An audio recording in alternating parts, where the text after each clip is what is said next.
Hi hello friends, welcome back to mister missus Lakshmiran vlogs. ಎಲ್ಲರೂ ತುಂಬಾ ಚೆನ್ನಾಗಿದ್ದೀರಾ ಅಂತ ಭಾವಿಸ್ತಾ ಈ ವ್ಲಾಗ್ನ ಶುರು ಮಾಡ್ತಿದ್ದೀನಿ. The nourished mom challenge day 7 ಅಂದರೆ ಸಕ್ಸಸ್ಫುಲಿ ಒಂದು ವಾರ ಪೂರೈಸಿದ್ದಕ್ಕೆ ತುಂಬಾ ಖುಷಿ ಆಗ್ತಾ ಇದೆ. ದಿನಾಗಲೂ ಎದ್ದೋಳಂಗೆ 6:30ಗೆ ಎದ್ದು ರಂಗೋಲಿ ಹಾಕೋ ಮೂಲಕ ನನ್ನ ದಿನನ ಖುಷಿಯಿಂದ ಬರ್ಮಾಡ್ಕೊಂಡೆ. ಏನೋ ಒಂಥರ ಸಂಭ್ರಮ. 6 ದಿನ ಕಳೆದೋಯ್ತು. ಅಂದರೆ ಸಣ್ಣ ಸಣ್ಣ ಬದಲಾವಣೆಗಳನ್ನ ನಾನು ಮಾಡ್ಕೊಂಡಿದ್ದೀನಿ. ಸೊ ಇದರಿಂದ ಏನೋ ಒಂಥರ ಎನರ್ಜೆಟಿಕ್ ಆಗಿ ಮತ್ತು ನನ್ನ ಮೇಲೆ ನನಗೆ ಹೆಚ್ಚು ಕಾಳಜಿ ಬಂದಿದೆ ಅನ್ನೋ ಥರ ಫೀಲ್ ಆಗ್ತಾಯಿದೆ. ನಾವೆಲ್ಲರೂ ನಮ್ಮ ಆರೋಗ್ಯಕ್ಕೋಸ್ಕರ ಒಂದು ಸರಿಯಾದ ಸಮಯ ಬರುತ್ತೆ ಅಂತ ಕಾಯ್ತಾ ಇರ್ತೀವಿ. ಆದರೆ ಆ ಸರಿಯಾದ ಸಮಯ ಈಗಲೇ.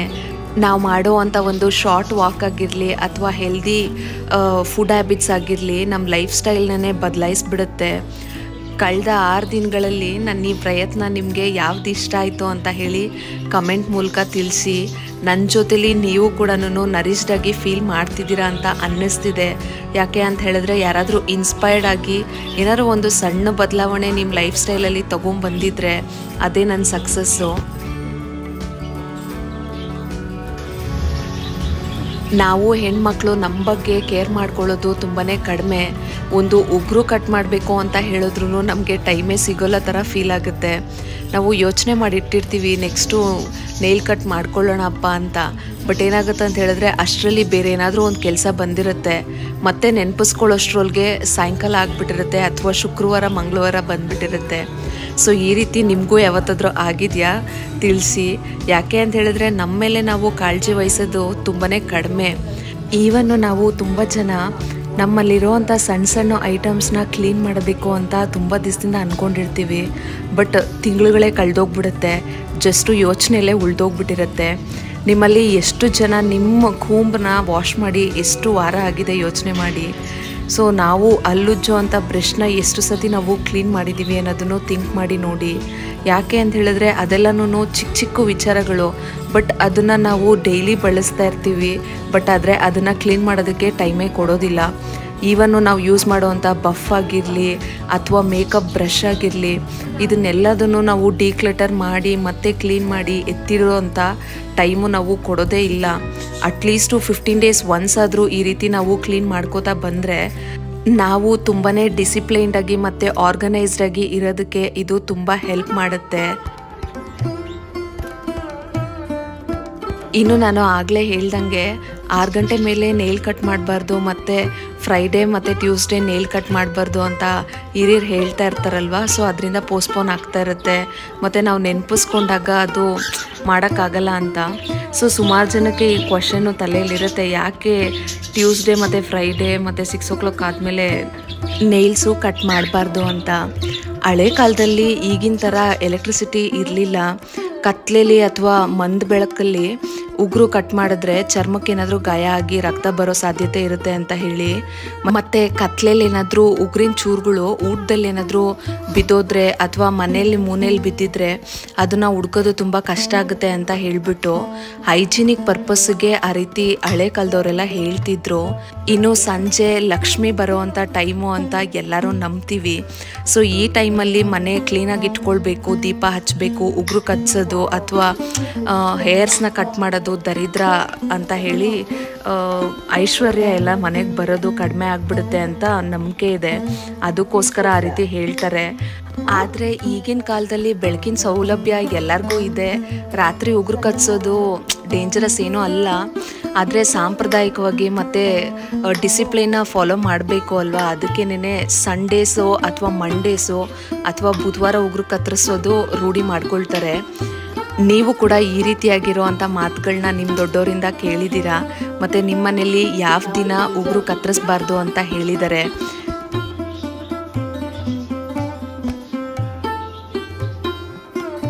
ಇನ್ನು ಇವತ್ತು ವಾಕ್ಗೆ ಹೋಗೋಕ್ಕೆ ಮೊದಲು ಫ್ರೂಟ್ ಜ್ಯೂಸು ಏನೂ ಪ್ರಿಪೇರ್ ಮಾಡಲಿಲ್ಲ. ನಮ್ಮ ತೋಟದಲ್ಲೇ ಬೆಳೆದಿತ್ತಲ್ವ, ಫ್ರೆಶ್ ಆಗಿರೋ ಅಂಥ ಪಪ್ಪಾಯ ಕಂಪ್ಲೀಟ್ಲಿ ಹಣ್ಣಾಗಿತ್ತು. ವಾವ ಸನ್ಸೆಟ್ ಆರೆಂಜ್ನ ನೋಡ್ತಿದ್ರೇ ತಿನ್ಬೇಕಂತ ಅನ್ನಿಸ್ತಾ ಇತ್ತು. ಅದಕ್ಕೇ ಸರಿ ಖಾಲಿ ಹೊಟ್ಟೆಯಲ್ಲಿ ಪಪ್ಪಾಯನೇ ತಿನ್ಕೊಂಡು ಹೋಗೋಣ ಅಂತ ಹೇಳಿ ಪಪ್ಪಾಯನ ಕಟ್ ಮಾಡಿ ಒಂದು ಬೌಲ್ ತುಂಬಾ ತಿನ್ಕೊಂಡು ಹೋದೆ. ತುಂಬ ರಿಫ್ರೆಶಿಂಗ್ ಆಗಿತ್ತು. ವಾವ ಟೇಸ್ಟು ಯಾಕೆ ಹೇಳ್ತೀರಾ, ಬಾಯಲ್ಲಿಟ್ರೆ ಹಂಗೆ ಸ್ವೀಟಾಗಿ ಕರಗುತ್ತಾ ಇತ್ತು. ಬರೀ 4 ಬೀಜ ಇದೆ ಅಷ್ಟು ದೊಡ್ಡ ಹಣ್ಣಲ್ಲಿ. ಮತ್ತು ನಾವು ಪಪ್ಪಾಯನ ದಿನ ಬರೀ ಹೋಟೆಲ್ ತಿನ್ನೋದು ತುಂಬಾ ಒಳ್ಳೆಯದು. ಇದರಲ್ಲಿ ಪಪ್ಪಾಯನ್ ಅನ್ನೋ ಒಂದು ಅಂಶ ಇದೆ. ಇದು ಜೀರ್ಣಕ್ರಿಯೆನ ತುಂಬ ಈಸಿ ಮಾಡುತ್ತೆ ಮತ್ತು ಹೊಟ್ಟೆ ಉಬ್ಬರ ಆಗಿದ್ರೆ ಕೂಡ ಇದು ತಡೆಯೋದಕ್ಕೆ ಹೆಲ್ಪ್ ಮಾಡುತ್ತೆ. ಇನ್ನು ಪಪ್ಪಾಯಲ್ಲಿ ವೈಟಮಿನ್ ಸಿ ಹೆಚ್ಚಾಗಿರೋದ್ರಿಂದ ಚಳಿಗಾಲದಲ್ಲಿ ನಾವು ಆದಷ್ಟು ಬೇಗ ಕಾಯಿಲೆ ಬೀಳ್ತಿರ್ತೀವಲ್ಲ, ಸೊ ಅದರಿಂದ ನಮ್ಮನ್ನು ರಕ್ಷಿಸುತ್ತೆ. ಯಾಕೆ ಅಂತ ಹೇಳಿದ್ರೆ ಪಪ್ಪಾಯ ಹೀಟ್ ಅಲ್ವಾ, ಈಗ ಕೋಲ್ಡ್ ಆಗಿರುತ್ತೆ, ಅದರಿಂದ ಆದಷ್ಟು ಬೇಗ ನಾವು ಸಿಕ್ಕಾಗಿಬಿಡ್ತೀವಿ. ಸೊ ಡೆಫಿನೆಟ್ಲಿ ನಿಮ್ಮದು ಕೋಲ್ಡ್ ಬಾಡಿ ಆಗಿತ್ತು ಅಂತ ಹೇಳಿದ್ರೆ ಸೊ ಪಪ್ಪಾಯ ತಿನ್ನೋದ್ರಲ್ಲಿ ತಪ್ಪೇನಿಲ್ಲ. ಅದು ಬರೀ ಹೊಟ್ಟೆಯಲ್ಲಿ ಪಪ್ಪಾಯ ತಿನ್ನೋದು ತುಂಬ ಒಳ್ಳೇದು. ಯಾಕೆ ಅಂತ ಹೇಳಿದ್ರೆ ನಮ್ಮ ಬಾಡಿಯಲ್ಲಿರುವಂಥ ಟಾಕ್ಸಿನ್ಸ್ನ ಹೊರಗಡೆ ಹಾಕುತ್ತೆ. ಸೊ ಇದು ಈ ರೀತಿ ಟಾಕ್ಸಿನ್ಸ್ನ ಹೊರಗಡೆ ಹಾಕೋದ್ರಿಂದ ನಮ್ಮ ಸ್ಕಿನ್ನು ಕೂಡ ನ್ಯಾಚುರಲಿ ಗ್ಲೋ ಆಗುತ್ತೆ. ಯಾಕೆ ಅಂತ ಹೇಳಿದ್ರೆ ನಮ್ಮ ಬಾಡಿ ಒಳಗಡೆಯಿಂದ ತುಂಬ ಚೆನ್ನಾಗಿದೆ ಅಂತ ಹೇಳಿದ್ರೆ ಸೊ ಔಟ್ಸೈಡ್ ಸ್ಕಿನ್ನು ಕೂಡ ತುಂಬಾ ಗ್ಲೋ ಆಗ್ತಾ ಇರುತ್ತೆ. ಇನ್ನು ಇದರಲ್ಲಿ ಬರೀ ವೈಟಮಿನ್ ಸಿ ಅಲ್ಲ, ವೈಟಮಿನ್ ಎ ಕೂಡ ಇದೆ. ಇದರಿಂದ ನಮ್ಮ ದೃಷ್ಟಿ ದೋಷ ಏನಾದರೂ ಇತ್ತು ಅಂತ ಹೇಳಿದ್ರೆ ಸೊ ಅದನ್ನು ಕೂಡ ಇದು ತಡೆಯುತ್ತೆ. ಕಣ್ಣಿಗೂ ತುಂಬ ಒಳ್ಳೆಯದು ಇದು. ಅಟ್ಲೀಸ್ಟ್ ಒಂದು 2 to 3 ಸ್ಲೈಸ್ ಆದರೂ ತಿನ್ಬೋದು. ಒಂದು ಪಪ್ಪಾಯನ ನಾವು 3 ಜನನೂ ಶೇರ್ ಮಾಡ್ಕೊಂಡು ತಿಂದ್ವಿ. ನಮ್ಮ ಪುಟಾಣಿಗೆ ಯಾಕೋ ಪಪ್ಪಾಯ ಅಂದ್ರೇ ಇಷ್ಟ ಆಗೋದಿಲ್ಲ. ಅದು ಮೇ ಬಿ ಸಾಫ್ಟಾಗಿದೆ ಅಲ್ವಾ, ಅದಕ್ಕೆ ಅನಿಸುತ್ತೆ. ಚಿಕ್ಕಂದಿಂದನೂ ಅಷ್ಟೇ ಬಾಯಲ್ಲಿಟ್ಟಿದ ತಕ್ಷಣ ಮೈಯೆಲ್ಲ ಚುಮ್ಮ ಅನಿಸುತ್ತೆ ಅವನಿಗೆ.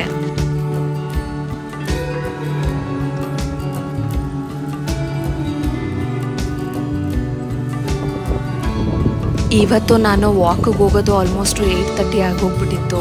ತುಂಬ ಚಳಿ ಇತ್ತು, ಹೋಗ್ಬೇಕಾ ಬೇಡವಾ ಅಂತ ಮನಸ್ಸು ಹಿಂದೆ ಮುಂದೆ ನೋಡ್ತಾ ಇತ್ತು.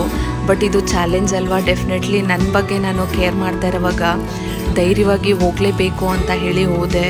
ಇಷ್ಟು ಚಳಿ ಗಾಳಿ ಇದೆ ಅಂತ ಹೇಳಿದ್ರೆ ಅಪ್ಪ ಆಚೆ ತಲೆ ಹಾಕೋಕ್ಕೆ ಬೇಜಾರಾಗುತ್ತೆ. ಆದರೂ ಪರವಾಗಿಲ್ಲ ಹೋಗೇ ಬಿಡೋಣ ಅಂತ ಹೋಗಿ ವಾಕ್ ಮಾಡ್ಕೋತಾ ಬಂದೆ. ಬರೋವಾಗ ನಮ್ಮ ಮನೆಯವರು ಸಿಕ್ಕಿದ್ರು. ಸೊ ಹಾಗೆ ಹಸುಗೂ ಕೂಡ ಬಾಳೆಹಣ್ಣು ಕೊಟ್ಬಿಟ್ಟು, ಬ್ಲ್ಯಾಕಿ ಮಾತ್ರ ಇದ್ದ, ಬ್ರೌನಿ ಸಿಕ್ಕಲಿಲ್ಲ ಇವತ್ತು. ಸೊ ಅವನಿಗೂ ಬಿಸ್ಕೆಟ್ ಕೊಟ್ಬಿಟ್ಟು ಮನೆಗೆ ವಾಪಸ್ಸಾದೆ. ಮನೇಲಿದ್ದರೆ ಏನಾದರೂ ಒಂದು ಕೆಲಸ ಬರ್ತಾನೆ ಇರುತ್ತೆ. ಬ್ಯಾಕ್ ಟು ಬ್ಯಾಕು ನಾವು ಅಂದ್ಕೊಂಡಿದ್ದನ್ನ ಮಾಡೋದಕ್ಕಾಗೋದಿಲ್ಲ. ಆ್ಯಕ್ಚುಲಿ ನಾನು ನನ್ನ ಕ್ಲೈಂಟ್ ಒಬ್ರ ಹತ್ರ ಮಾತಾಡೋವಾಗ ಅವ್ರ ವೈಫ್ ಬಗ್ಗೆ ಕೇಳ್ತಿದ್ದೆ, ಏನು ಮಾಡ್ತಿದ್ದಾರೆ, ಅವ್ರು ಏನಾದರೂ ವರ್ಕ್ ಮಾಡ್ತಿದ್ದಾರಾ ಅಂತ. ಅವ್ರು ಹೇಳಿದ್ರು ಅವ್ರೇನೂ ಮಾಡೋದಿಲ್ಲ ಅಂತ. ತುಂಬ ಬೇಜಾರಾಗೋಯ್ತು ನನಗೆ. ಅಷ್ಟು ಎಜುಕೇಟೆಡ್ ಪರ್ಸನ್ನು ಏನೂ ಮಾಡೋದಿಲ್ಲ ಹೆಂಡ್ತಿ ಅಂತ ಹೇಳಿಬಿಟ್ರಲ್ಲ, ತುಂಬಾ ಬೇಜಾರಾಯಿತು. ಅವರು ಹೋಮ್ ಮೇಕರ್ ಆಗಿದ್ದಾರೆ ಅಂತ ಒಂದು ಮಾತು ಹೇಳಿದ್ರು, ನಂಗೆ ಒಂಥರ ಸಮಾಧಾನ ಆಗ್ತಿತ್ತು. ಬಟ್ ಆದರೆ ಏನೂ ಮಾಡಲ್ಲ ಅಂತ ಹೇಳಿದ್ರಲ್ಲ, ಆಗ ಒಂಥರ ಮೈಂಡಿಗೆ ಇಟ್ಟಾಯಿತು. ತುಂಬ ಜನ ಹೆಣ್ಮಕ್ಳು ಫ್ಯಾಮಿಲಿಗೋಸ್ಕರ ತಮ್ಮ ಕೆರಿಯರ್ಸ್ನೇ ಗಿವ್ ಅಪ್ ಮಾಡಿಬಿಟ್ಟು ಬೆಳಗ್ಗೆಯಿಂದ ಸಾಯಂಕಾಲವರೆಗೂ ಗಂಡ ಮಕ್ಕಳು ಮನೆ ಅತ್ತೆ ಮಾವ ತಂದೆ ತಾಯಿ ಅಂತ ಅವ್ರಿಗೋಸ್ಕರ ದುಡಿತಾ ಇರ್ತಾರೆ. ಬಟ್ ಹೊರಗಡೆ ಅವ್ರ ಬಗ್ಗೆ ಕೇಳಿದಾಗ ನಿಮ್ಮ ಸೊಸೆ ಏನು ಮಾಡ್ತಿದ್ದಾರೆ, ಅಥವಾ ನಿಮ್ಮ ಮಗಳು ಏನು ಮಾಡ್ತಿದ್ದಾಳೆ, ಅಥವಾ ನಿನ್ನ ಹೆಂಡತಿ ಏನು ಮಾಡ್ತಿದ್ದಾಳೆ ಅಂತ ಕೇಳಿದ್ರೆ ಏನೂ ಮಾಡ್ತಾ ಇಲ್ಲ ಸುಮ್ಮನೆ ಇದ್ದಾರೆ ಅಂತ ಹೇಳಿಬಿಟ್ರೆ ಮನ್ಸಿಗೆ ಎಷ್ಟು ಬೇಜಾರಾಗುತ್ತಲ್ವಾ. ಥರ್ಡ್ ಪರ್ಸನ್ ಆಗಿ ನನಗೆ ತುಂಬ ಬೇಜಾರಾಗೋಯ್ತು. ಈ ಮಾತನ್ನ ಅವ್ರೇನಾದರೂ ಕೇಳಿದರೆ ಎಷ್ಟು ಬೇಜಾರಾಗ್ತಿತ್ತು. ಸೀರಿಯಸ್ಲಿ ಹೆಣ್ಮಕ್ಳು ಎಷ್ಟೇ ತ್ಯಾಗ ಮಾಡಿದ್ರು ಅದಕ್ಕೆ ಬೇರೆ ಥರನೇ ಹೆಸರು ಕಟ್ಬಿಡ್ತಾರೆ. ಹೀಗೆ ಹೇಳ್ತಾರಲ್ಲ, ಆಗ ಅವ್ರ ಮನಸ್ಸಿಗಾದರೂ ಒಂಚೂರು ನೋವು ಆಗಬಾರ್ದಾ ಅಲ್ವಾ, ಚುರುಕಂತ ಅನ್ನಿಸ್ಬಾರ್ದಾ? ಯಾಕೆ ಅಂತ ಹೇಳಿದ್ರೆ ಹೆಣ್ಮಕ್ಳು ಒಂದೇ ಒಂದು ರೋಲ್ನ ನಿಭಾಯಿಸ್ತಾರಲ್ಲ. ಅವ್ರು ಮನೇಲೇ ಇದ್ದರೂ ಹೋಮ್ ಮೇಕರ್ ಆಗಿದ್ರು ಮನೇನ ಮ್ಯಾನೇಜ್ ಮಾಡೋದು ಎಷ್ಟು ಕಷ್ಟ. ಅವ್ರಿಗೆ ಎಷ್ಟೆಷ್ಟು ಡಿಫ್ರೆಂಟ್ ರೋಲ್ಸ್ನ ಪ್ಲೇ ಮಾಡ್ತಾ ಇರ್ತಾರೆ. ಅಂದರೆ ಮನೇಲಿ ಫೈನಾನ್ಷಿಯಲ್ ಮಿನಿಸ್ಟರ್ ಥರ ಎಲ್ಲನೂ ಹಣಕಾಸಿನ ಬಗ್ಗೆ ಯೋಚನೆ ಮಾಡ್ತಾ ಇರ್ತಾರೆ. ಮತ್ತು ಏನು ಅಡುಗೆ ಮಾಡಬೇಕು ಅಂತ ಯೋಚನೆ ಮಾಡೋದೇ ಒಂದು ದೊಡ್ಡ ಟಾಸ್ಕು. ನಮ್ಮ ಮಕ್ಕಳಿಗೆ ಟ್ಯೂಷನ್ ಹೇಳ್ಕೊಡೋದು ಕೂಡ ಒಂದು ಟೀಚಿಂಗ್ ಪ್ರೊಫೆಷನ್ ಅಲ್ವಾ. ಮತ್ತು ಮನೇಲಿ ಯಾರಾದರೂ ಹುಷಾರು ತಪ್ಪಿದ್ರು ಹೋಮ್ ರೆಮಿಡೀಸ್ ಮಾಡಿ ನಮ್ಮನ್ನು ಹುಷಾರು ಮಾಡ್ತಾರೆ. ಅವರು ಕೂಡ ಒಂಥರ ಡಾಕ್ಟ್ರ್ ಕೆಲಸ ಮಾಡ್ದಂಗೆ ಅಲ್ವಾ. ಅಂದರೆ ಎಲ್ಲ ಥರ ಕೆಲಸನೂ ಹೆಣ್ಮಕ್ಳು ಮಾಡ್ತಾರೆ. ಆದರೆ at the end of the day ಏನೂ ಮಾಡ್ತಿಲ್ಲ ಅಂತ ಒಂದು ಹೆಸರು ಹೇಳಿಬಿಡ್ತಾರಲ್ಲ. ಸಂಡೇ ಕೂಡ ಒಂದು ಲೀವ್ ಸಿಗದೆ every day 365 days kitchen open ಆಗೇ ಇರುತ್ತೆ. ಅದಕ್ಕೋಸ್ಕರ ದಣಿವೇ ಇಲ್ಲದೆ ವರ್ಕ್ ಮಾಡೋ ಅಂಥ ಹೆಣ್ಮಕ್ಳನ್ನ ಏನೂ ಮಾಡ್ತಿಲ್ಲ ಸುಮ್ಮನೆ ಇದ್ದಾರೆ ಅಂತ ಹೇಳಿಬಿಟ್ರೆ ಎಷ್ಟು ನೋವಾಗುತ್ತಲ್ವಾ. ನೀವೇನಾದರೂ ನಿಮ್ಮ ಮನೇಲಿ ಸೊಸೆ ಇರಲಿ ಅಥವಾ ಮಗಳಿರಲಿ ಅಥವಾ ಹೆಂಡತಿ ಇರಲಿ ಯಾರಾದರೂ ಏನು ಮಾಡ್ತಿದ್ದಾರೆ ಅಂತ ಹೇಳಿದ್ರೆ ನಮ್ಮ ಮನೇನ ಮ್ಯಾನೇಜ್ ಮಾಡ್ತಿರೋದೇ ಅವರು ಅಂತ ಧೈರ್ಯವಾಗಿ ಹೇಳಿ. ಯಾಕೆ ಹಿಂದೆ ಮುಂದೆ ನೋಡ್ತೀರಾ? ಯಾಕೆಂದರೆ ಅವರು ಒಂದಿನ ಸಿಕ್ಕಾದ್ರು ಅಂತ ಹೇಳಿದ್ರೆ, ಹುಷಾರು ತಪ್ಪಿ ಮೂಲೆಯಲ್ಲಿ ಮಲ್ಕೊಂಡ್ಬಿಟ್ರು ಅಂತ ಹೇಳಿದ್ರೆ ಆ ಕೆಲಸನೆಲ್ಲ ಡೆಫಿನೆಟ್ಲಿ ನೀವು ಒಬ್ಬರೇ ನಿಭಾಯಿಸೋದಕ್ಕಾಗೋದಿಲ್ಲ. ಸೀರಿಯಸ್ಲಿ ನಾನು ಚಾಲೆಂಜ್ ಮಾಡಿ ಹೇಳ್ತೀನಿ. ಯಾಕೆ ಅಂತ ಹೇಳಿದ್ರೆ ಅವರು ಮನೆಗೆ ಒಂದು ಪಿಲ್ಲರ್ ಥರ ಇರ್ತಾರೆ. Please, house makers definitely just house makers ಮಾತ್ರನೇ ಅಲ್ಲ, ಅವ್ರ ಮನೆ ಅಡಿಪಾಯ. ಒಂದಿನ ಕೆಲಸ ನಿಲ್ಲಿಸ್ಬಿಟ್ರೆ ಇಡೀ ಮನೆಯೇ ಸ್ತಬ್ಧ ಆಗಿಬಿಡುತ್ತೆ. ನಮ್ಮ ಕೆಲಸಕ್ಕೆ ನಾವೇನೇ ಹೆಮ್ಮೆ ಪಡಬೇಕು. ವರ್ಕಿಂಗ್ ವುಮನ್ ಆಗಿದ್ದು ಕೂಡ ಮನೇನ ಮ್ಯಾನೇಜ್ ಮಾಡೋದು ಎಷ್ಟು ಕಷ್ಟನೂ 24/7 ಬರೀ ಕಿಚನಲ್ಲೇ ಇದ್ದು ಮನೇಲಿ ಏನೇನು ಕೆಲಸಗಳಿದೆ ಅಂತ ಹುಡುಕಿ ಕೆಲಸ ಮಾಡ್ತಾರಲ್ವ ಹೋಮ್ ಮೇಕರ್ಸು, ಅವರು ತುಂಬಾ ಗ್ರೇಟ್ ಅಂತ ಹೇಳ್ಬೋದು. ಮನೇಲಿರೋ ಹೋಮ್ ಮೇಕರ್ಸ್ನ ನೀವು ಗೌರವದಿಂದ ಕಾಣಿ. ಯಾಕೆಂದರೆ ಸಂಬಳನೇ ಇಲ್ಲ ಅಂದ್ರೂ ಹೆಚ್ಚು ಬೆಲೆ ಬಾಳೋ ಅಂಥ ಟೈಮ್ನ ಮತ್ತು ಅವ್ರ ಶ್ರಮನ ನಮಗೋಸ್ಕರ ಅಂದರೆ ಫ್ಯಾಮಿಲಿಗೋಸ್ಕರ ಕೊಡ್ತಾರೆ ಅವರು. ಸೊ ಅದಕ್ಕೆ ಅದ್ರ ಒಂದು ರೆಸ್ಪೆಕ್ಟ್ ಕೊಡಬೇಕು ನಾವು. ಅವ್ರಿಗೆ ಎಷ್ಟೇ ಪ್ರೀತಿ ಕೊಟ್ರೂ ಕಡಿಮೆನೇ. ಇನ್ನೂ ಸುಮಾರು ಜನ ಹೆಣ್ಮಕ್ಳು ಮನೇಲೇ ಇದ್ರೂ ಸಂಸಾರಕ್ಕೋಸ್ಕರ ಕೊಟ್ಟಿರೋ ದುಡ್ಡನ್ನ ಸ್ವಲ್ಪ ಉಳಿತಾಯ ಮಾಡಿ ಏನಾದರೂ ಕಷ್ಟ ಬಂತು ಮನೆಯವ್ರಿಗೆ ಅಂತ ಹೇಳಿದ್ರೆ ಆ ದುಡ್ಡನ್ನ ತಂದು ಕಷ್ಟಕ್ಕೆ ಸಹಾಯ ಮಾಡೋ ಅಂಥ ಎಷ್ಟೋ ಹೆಣ್ಮಕ್ಳಿದ್ದಾರೆ. ಜಸ್ಟು 4 ಗೋಡೆ ಕಟ್ಟಿದ ತಕ್ಷಣ ಅದು ಮನೆ ಆಗಲ್ಲ. ಹೆಂಡತಿ ಪ್ರೀತಿ ಅಥವಾ ತಾಯಿ ಪ್ರೀತಿ, ತ್ಯಾಗ ಮತ್ತು ಶ್ರಮದಿಂದನೇ ಅದು ಮನೆ ಆಗಿರುತ್ತೆ. ಅವರಿಲ್ಲ ಅಂತ ಹೇಳಿದ್ರೆ ಮನೆನೇ ಅಲ್ಲ. ನೀವೇನು ಅಂತೀರಾ ಇದ್ರ ಬಗ್ಗೆ? ಇವತ್ತಿನ ಬ್ರೇಕ್ಫಾಸ್ಟಿಗೆ ಅಮ್ಮ ಪಡ್ಡು ಮಾಡಿದರು. ವಾವ್, ನನಗೆ ತುಂಬಾ ಖುಷಿ ಆಗೋಯಿತು. ಹೊಸದಾಗಿ ಪಡ್ಡು ಪ್ಲೇಟ್ ತಂದಿದ್ವಿ ಅಲ್ವಾ, ಸೊ ಆ ಪ್ಯಾನಲ್ಲಿ ಪಡ್ಡು ಸಕ್ಕತ್ತಾಗಿ ಬಂದಿತ್ತು. ನಾನು ಪೂಜೆ ಮಾಡಿಬಿಟ್ಟು ಫಸ್ಟು ಪಡ್ಡು ತಿನ್ನೋಣ ಅಂತ ಯೋಚನೆ ಮಾಡ್ತಾಯಿದ್ದೆ. ಆ ಕಲ್ಲರು ಅಷ್ಟು ಸಕ್ಕತ್ತಾಗಿದೆ. ಮನೇಲಿ ಸುಮಾರು ಸತಿ ಪಡ್ಡು ಟ್ರೈ ಮಾಡಿದ್ವಿ, ಬಟ್ ಅದು ಪ್ಯಾನು ಚೆನ್ನಾಗಿರಲಿಲ್ಲ, ಸರಿಯಾಗಿ ಬರ್ತಾ ಇರಲಿಲ್ಲ. ಬಟ್ ಈ ಸತಿ ಮಾತ್ರ ಅಮ್ಮ ಔಟ್ಸ್ಟ್ಯಾಂಡಿಂಗಾಗಿ ಪಡ್ಡು ಮಾಡಿದರು. ಮನೇಲೆಲ್ಲ ಫುಲ್ಲು ಫ್ರೇಗ್ರೆನ್ಸ್ ಹರಡ್ಕೊಬಿಟ್ಟಿತ್ತು. ನಮ್ಮ ಮನೆಯವ್ರಿಗೂ ಕೊಟ್ಟಿದ್ದು ತುಂಬ ಚೆನ್ನಾಗಿತ್ತು ಅಂತ ಹೇಳ್ತಾಯಿದ್ರು. ಆಲ್ಮೋಸ್ಟ್ 12 ಪೀಸಸ್ ಬರುತ್ತೆ ಒಂದು ರೌಂಡ್ ಆಫ್ ಇದಕ್ಕೆ. ಡೆಫಿನೆಟ್ಲಿ ವರ್ತ್ ಅಂತಲೇ ಹೇಳ್ತೀನಿ. ಆ ಪಡ್ಡು ಪ್ಯಾನು ತುಂಬಾ ಚೆನ್ನಾಗಿದೆ.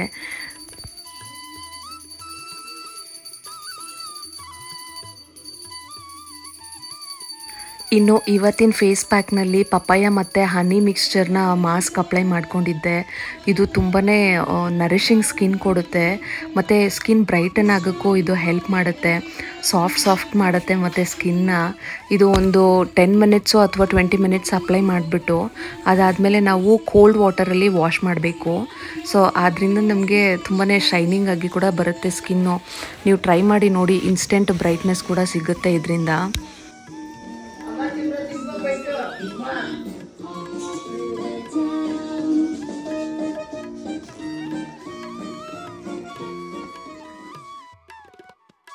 ಇನ್ನು ಯಮ್ಮಿಯಾಗಿರೋ ಅಂಥ ಬ್ರೇಕ್ಫಾಸ್ಟ್ ಮುಗಿಸ್ಕೊಂಡು ಆಫೀಸ್ ವರ್ಕ್ಗೆ ಹೊರಟಾಯಿತು. ಅಮ್ಮ ಬೆಳಗ್ಗೆನೇ ಮುಲ್ಲಂಗಿ ಸಾಂಬಾರು ಮಾಡಿದರು ಮಧ್ಯಾಹ್ನದ ಊಟಕ್ಕೆ ಮತ್ತು ಸಂಜೆಗೆ. ಸೊ ರಾತ್ರಿ ಊಟಕ್ಕೆ ಏನಾದರೂ ಸೈಡ್ ಡಿಶ್ ಬೇಕೇ ಬೇಕು ಅಂತ ಕೇಳ್ತಾರೆ ನಮ್ಮ ಮನೆಯವರು. ಸೊ ಚಿಕನ್ ತೊಗೊಂಬಂದ್ಬಿಟ್ಟು ಇವತ್ತು ಫ್ರೈ ಮಾಡು ಅಂತ ಹೇಳಿದ್ರು.